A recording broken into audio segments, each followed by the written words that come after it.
How to fix Roblox stuck on loading screen in your PS4 or PS5.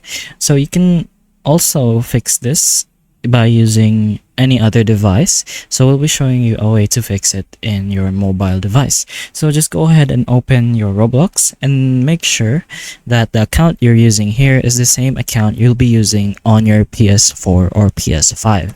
So in your mobile account, you can go ahead to the bottom right corner to the More option. So you can go ahead and scroll down until you find settings. So just press on this one.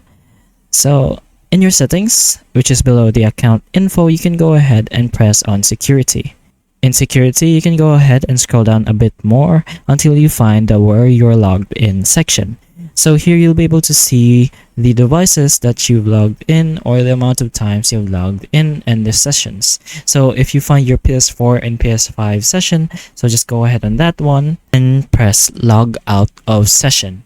And if you can't find your PS4 and PS5 session, just go ahead and press on the log out of all other sessions button. This should include the one you log in using the PS4 and PS5, and you can go ahead and log in again in your console.